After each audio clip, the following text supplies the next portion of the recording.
물론 아침이 되면 또다시 태양은 떠오를 것입니다. 그러나 생명의 주인이신 하나님이 허락하지 아니하신다면 그 태양을 다시금 볼 수 있다는 보장은 없습니다. 이를 보면 분명 우리는 하나님의 큰 은혜를 받고 살아가는 존재라고 하는 사실입니다. 그러나 현실은 그 은혜를 깨닫지 못하고 그에 대한 고마움을 잊어버린 채 어쩌면 하루하루를 살아가고 있다고 할 수 있습니다. 성도 여러분, 그렇다면 이제부터라도 우리를 향하신 하나님의 사랑을 잊지 말고 감사하는 마음을 가져야 하는 것이 그리스도 안에 있는 성도의 당연한 모습일 것입니다.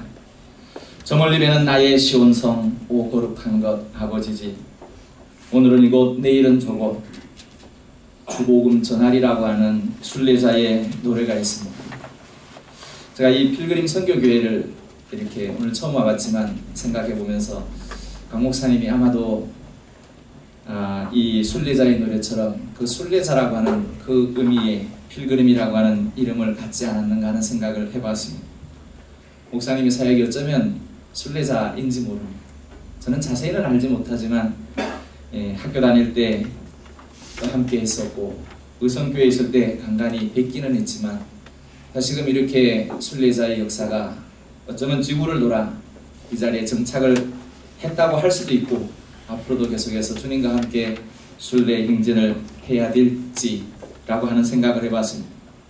중요한 것은 우리가 하나님 앞에서 부름을 받았고 하나님의 은혜를 입었다라고 하는 사실이죠. 사도행전 9장에 보니까 기독교 선교 역사상 가장 중요한 사건이 교차하고 있는 것을 보게 됩니다.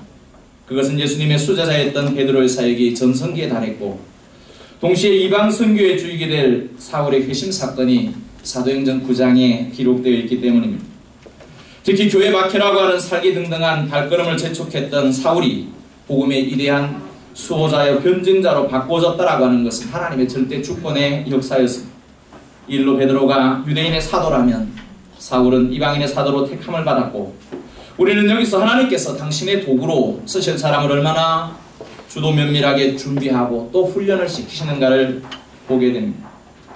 그러므로 본장 전체에 부각되어 있는 주제가 있다면 그것은 복음의 확장인 교회의 부흥이었을 것입니다. 사실 교회의 부흥을 정의한다는 것은 쉬운 일이 아닙니다.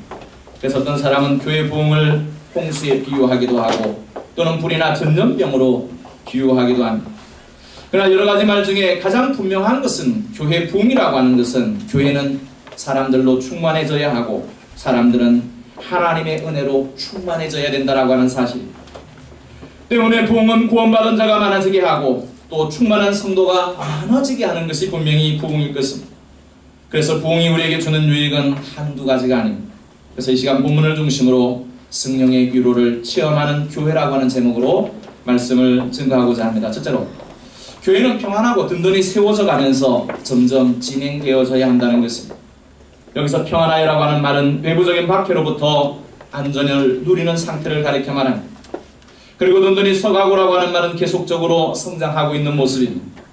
이것은 주님의 교회의 외적 성장을 표현한 것으로 이렇게 주님의 교회가 평안하고 든든히 세워져 간다는 것은 계속해서 성령의 역사를 체험하고 있다는 것입니다. 이를 보면 성령의 역사를 체험해야 우리도 평안할 수 있다는 것입니다. 이렇게 교회는 주님의 평강이 넘쳐나야 합니다. 그러면 초대교회가 어떻게 그토록 평안할 수 있었겠습니까? 본문에 보니까 그리하여라고 하는 접속사로 시작하고 있는데 이것은 초대교회가 평안할 수 있었던 이유를 소개하고 있는 것입니다. 그 예로 본문 바로 앞에 있는 사울의 이야기가 나오는데 사울은 교회를 핍박했던 사람입니다. 다시 말하면 사울은 교회를 세우는 자가 아니라 교회를 허는 일에 열심히 있었던 사람입니다. 이렇게 바울은 마귀의 종노를 하고 있으면서도 하나님 앞에서는 자기가 잘한다고 생각했던 사람이 사울이었습니다. 그러다가 다메섹으로 가는 길목에서 부활하신 예수님을 만났습니다. 이때부터 사울은 완전히 달라졌습니다. 그래서 이제는 예수 그리스도를 핍박하는 자가 아니라 예수 그리스도만을 위하여 살아가는 완전히 섬기고 전하는 사람으로 바뀌어졌습니다. 사울이 다메섹에서 예루살렘으로 돌아왔습니다. 그리고 예루살렘 교회 성도들과 사귀기를 원했지만 예루살렘 교회 성도들은 그를 믿지 않았습니다. 이유는 그를 너무나 잘 알았기 때문입니다. 그래서 오히려 그를 두려워했습니다. 그러다 보니 사울을 향하여 온갖 말들이 난무했습니다. 이때 사울과 예루살렘 성도들 사이에서 다리를 놓아준 사람이 있었습니다. 그는 바나바였습니다. 바나바는 그 이름의 의미처럼 어려움을 당하고 소외당한 사람들에게, 소외당한 사울에게 위로와 격려자가 되었습니다. 성도 여러분, 바나바는 사울을 변화시킨 예수 그리스도의 능력을 믿었기 때문에 그를 도왔던 것입니다. 예를 보면 교회가 평안하기 위해서는 성령의 위로도 필요하지만 우리가 달라져야 된다는 것입니다. 그런데 이 시대는 너무도 쉽게 다른 이의 잘못을 판단하고 비판하는 데 익숙해 있습니다. 그러다 보니까 그의 보이는 모습이 전부가 아님에도 분명하고 그의 모습 있는 그대로를 보고 평가한다는 것이죠. 문제는 이런 모습이 교회 안에서도 볼 수 있다는 것입니다. 그러나 진정한 성도는 남을 판단하기에 앞서 사랑으로 권면하고 격려하는 일에 익숙해야 할 것입니다. 그래야 교회를 사랑하고 교회를 자랑하고 교회를 세우는 일에 함께 할 수 있기 때문입니다. 이렇게 해야 하는 이유는 교회는 그리스도의 피값으로 사셨기 때문입니다. 성도 여러분, 그렇다면 우리에게도 바나바와 같이 서로가 서로를 믿어주고 용납해주는 마음을 가져야 할 것입니다. 그래서 평안은 교회 부흥의 처음이요 마지막 조건이라고 하는 말이 있습니다. 그러나 평안은 교회만 적용되는 것이 아닐 것입니다. 때문에 평안하지 못한 나라가 부강할 수 없고 평안을 잃어버린 가정은 절대로 행복할 수 없습니다. 이처럼 평안은 중요한 것입니다.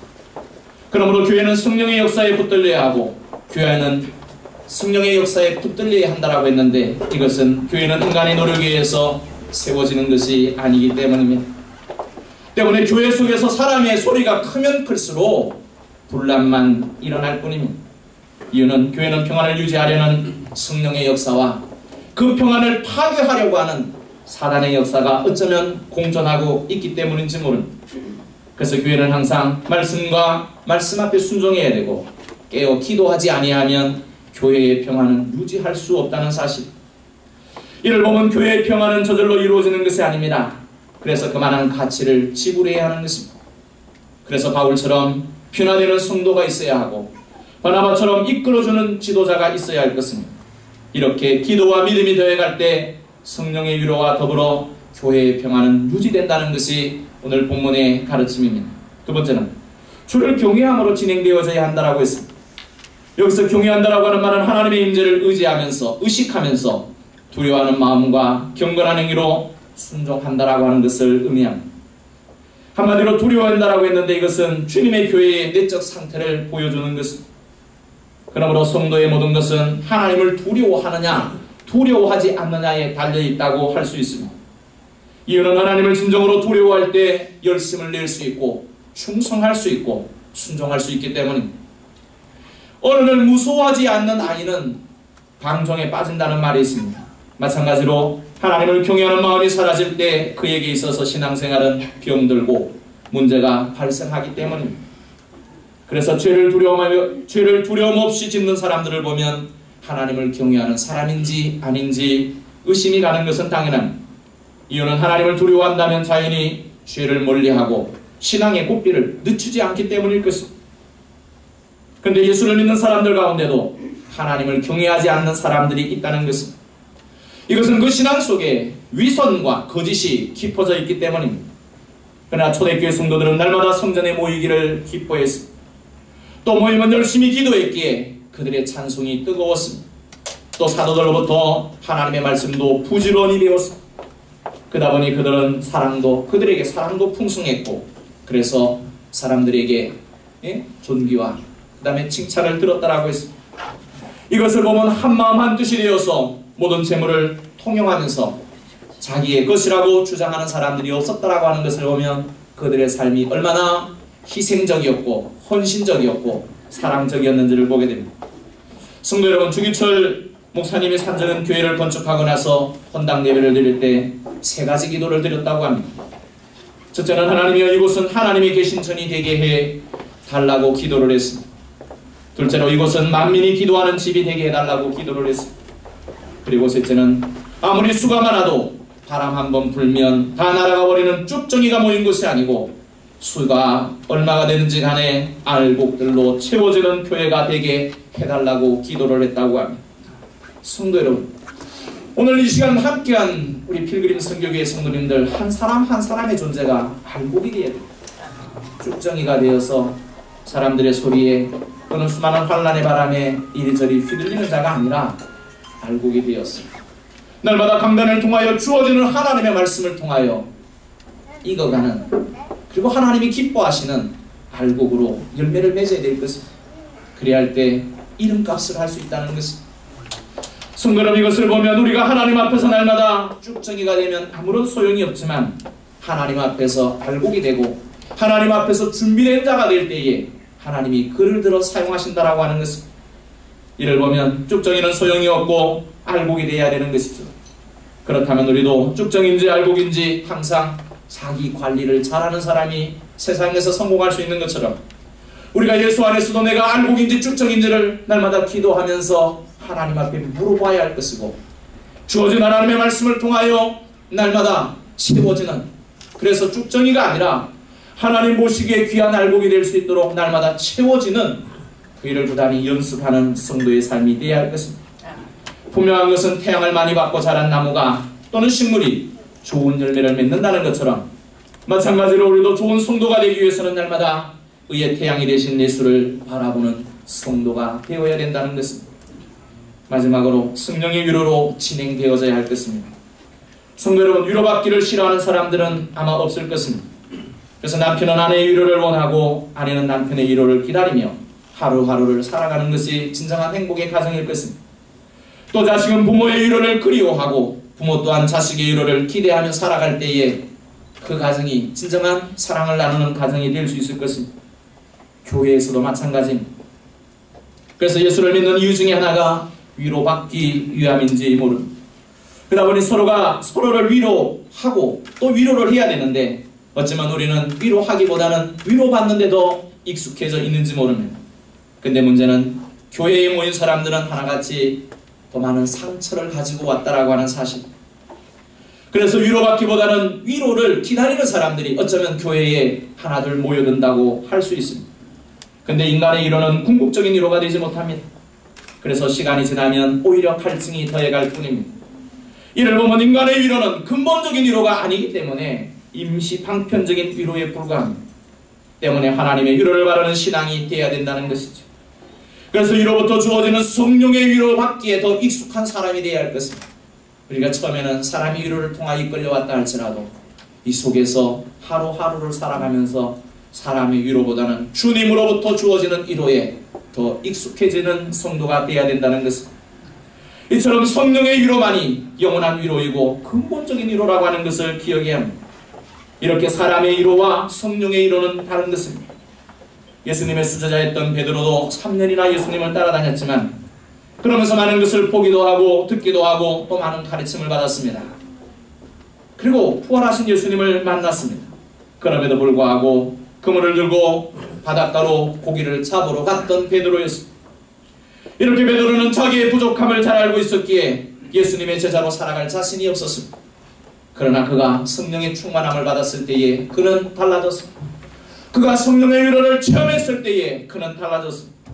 하루에 3,000명씩 5,000명씩 그의 설교를 통해서 사람들이 회개하고 주님께로 돌아오는 놀라운 역사의 현장에 있게 되었습니다.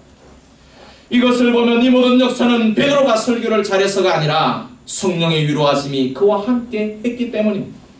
다시 말하면 사람들이 성령에 붙들려 있는 베드로를 보았지 인간적인 베드로를 보지 않았다라고 하는 것입니다.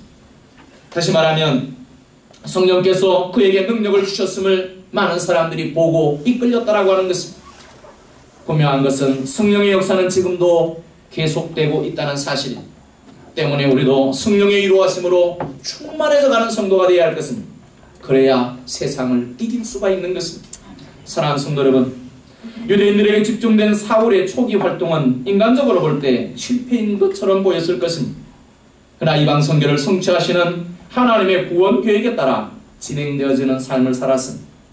때문에 예루살렘 교회 이외의 온 유대와 갈릴리와 사마리아 지역의 교회가 확고한 신앙 위에 부흥하게 되었다고 오늘 성경은 말하고 있습니다.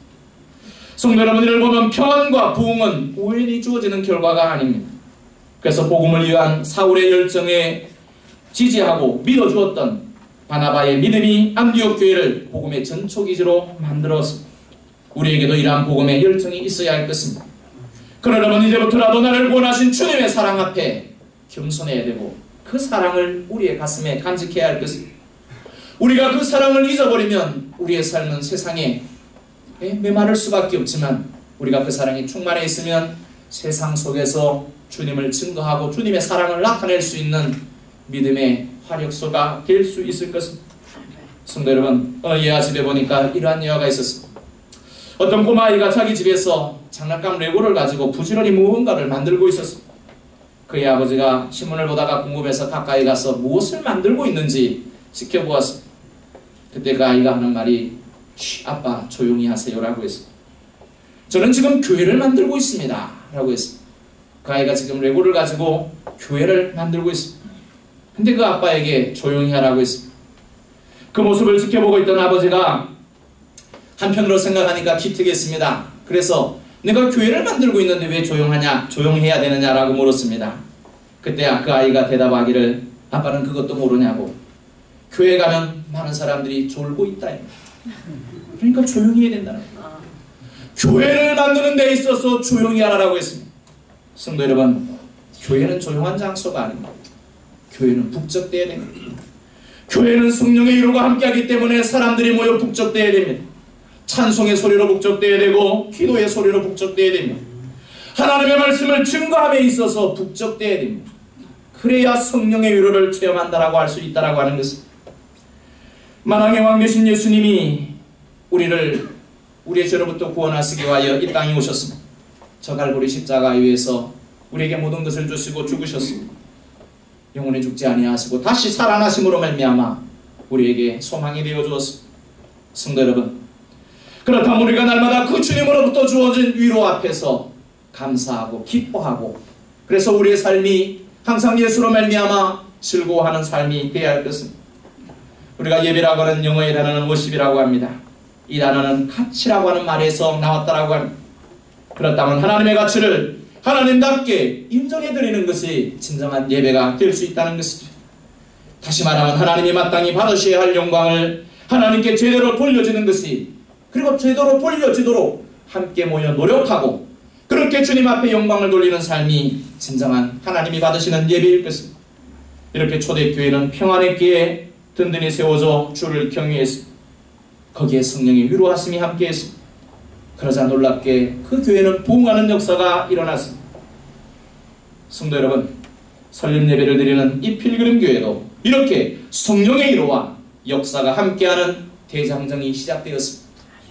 이제는 우리 모든 성도님들이 변화되어 바울과 같은 믿음과 열정을 가지고 함께 모이기를 힘쓰고 또 우리 강 목사님이 바나와 같이 성령의 위로와 권면의 말씀을 통하여 가르침을 줄 때에 부지런히 배워야 됩니다.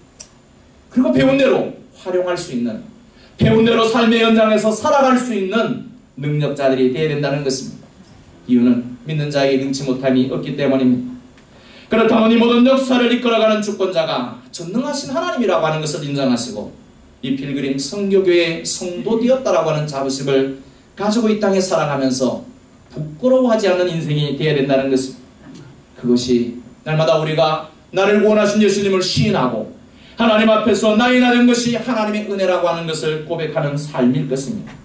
이처럼 오늘 설립 예배를 드리고 주님의 은혜 가운데 든든히 세워져 가기를 소망하는 필그림 선교교회 위에 성령의 위로가 날마다 더하여짐으로 말미암아 하나님의 큰 구원의 역사가, 사도행전의 역사가 계속해서 이어져 갈 수 있는 축복의 현장이 되시기를 주님의 이름으로 축원합니다. 기도하겠습니다. 전능하신 하나님 감사합니다. 우리에게 은혜를 베풀어 주시고 날마다